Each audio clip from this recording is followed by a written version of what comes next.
Hello and welcome to Tales from the Shed. And we've been talking about, everybody in the world talks about decluttering, and it's a really, really posh thing. I think it's gone out of fashion now, so I might start doing it if it's out of fashion. Okay, you could do that then. Yeah. So I'd like to see that happen. Because I've moved from a 5-bedroom detached house with half an acre of land into a tiny 2-bedroom bungalow. My daughter lives on a little canal boat, and Alison's been doing her office. Yes.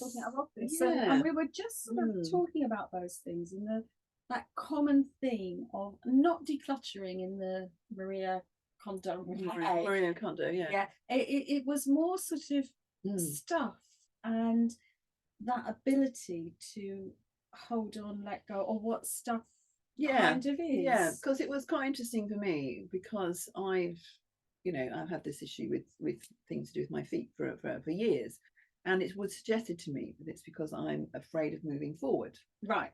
Which is an interesting concept. It's very Louise Hay. That's sort of way looking way. So anyway, but I've just completed this big, my MPhil, and I realised I had 7 boxes of notes. Now, I'm not going to chuck them all out at the moment, but what it made me realise was, in a sense, that, I need them, but I don't need them to be on the shelf. So now I need to find a place to put them. And it's like, one of those things where you kind of like, you move something, then something else happens.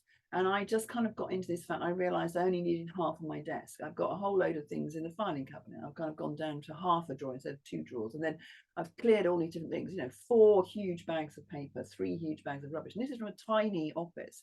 And it was that, because I always have it that I don't hold on to things. And I realised that I did. It feels to me, if I was afraid of moving forward, what I've, whether consciously or unconsciously, what I've done is I've created all this luggage that I had to drag along with me. And it is the reminders. It's not just holding on. It's almost a fear of losing ourselves, because we lose that thing. Like it's like, I worked really hard at this, and I know what I found. I had lectures that I must have given for the last time probably about 6 or 7 years ago. Well, I haven't taught, just in case anybody else knows. I haven't taught for 20 years, and I had all my handout notes. Yeah. And it was almost like it took me a lot of effort, and they were really good, and they got people through exams. So they weren't bad stuff.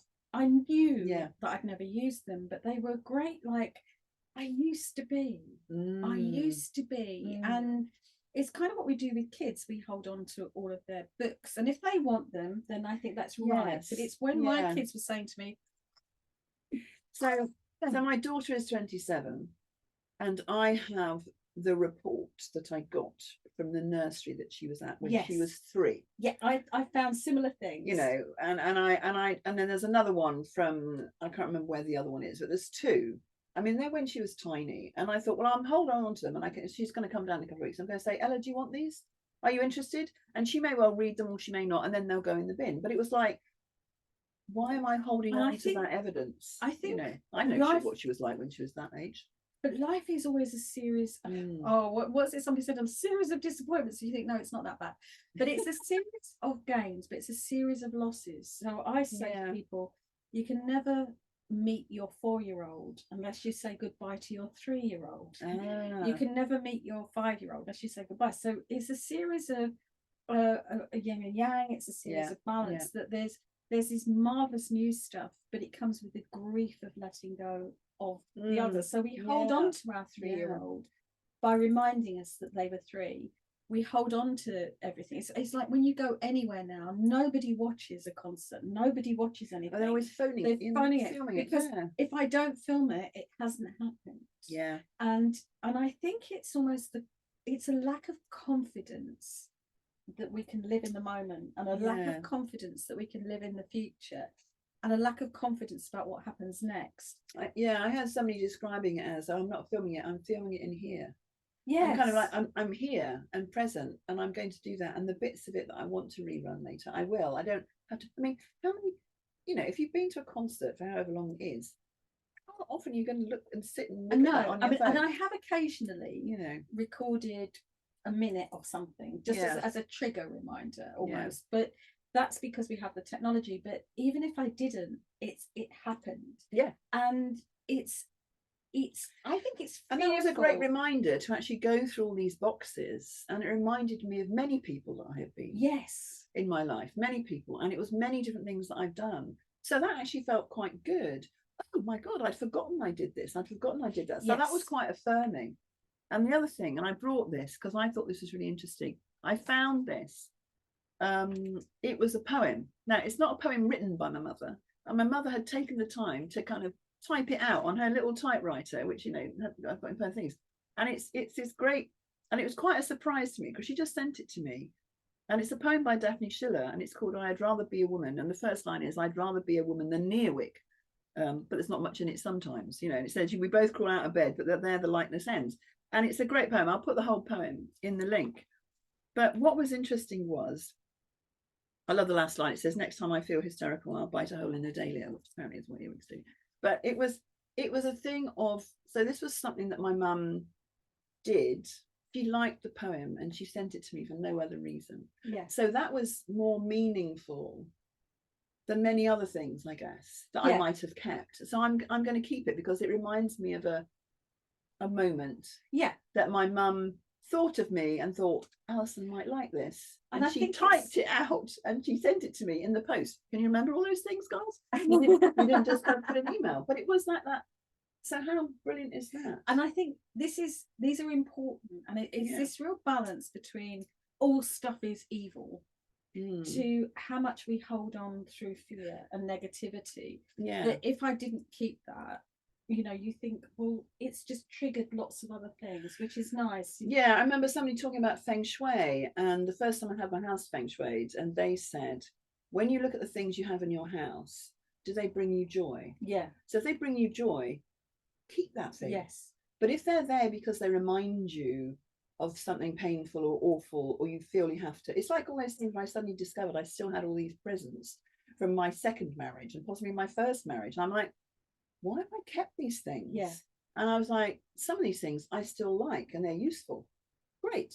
Some of them, I kind of kept them just because I felt somehow weird that maybe the person who'd given them to me would feel hurt if I got rid of it. And I'm like, I do remember, I have got a friend who sadly is no longer with us, but she, her husband had passed as well.